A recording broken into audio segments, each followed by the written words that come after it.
Concerning global warming, the overwhelming issue of our time, let's say as the rise of fascism once was in a different era, the performance of the Howard government was a complete disgrace. The Rudd government came into office supposedly to repair the damage.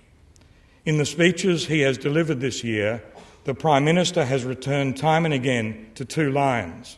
I've actually read all his speeches. With regard to climate change, his government inherited what he always calls a decade of denial and neglect. And then he says, climate change is the greatest moral, economic and social challenge of our time.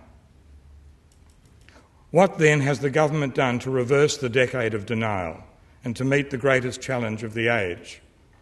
It ratified the Kyoto Protocol. This was costless. It began work on an extremely modest emissions trading scheme.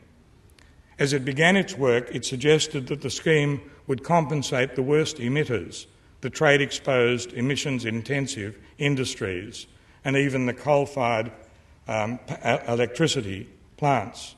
James Hansen of NASA, one of the heroes of our age, with Al Gore, wrote to the Prime Minister suggesting that we look seriously at winding back our coal industry. Coal is by far the most important source of atmospheric carbon dioxide.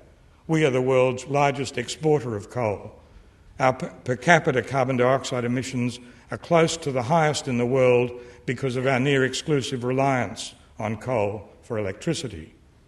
His suggestion, of course, was not taken seriously. The response of the Rudd government to our national coal addiction is rather to promise miserly amounts of money for the conduct of research into clean coal technologies. The search for clean coal is Australia's new Lassiter's Reef. The mirage, however, has a purpose. It operates as a permanent alibi, as an excuse for not changing our ways. It's hard to say these things without appearing slightly deranged, and yet I believe them to be true.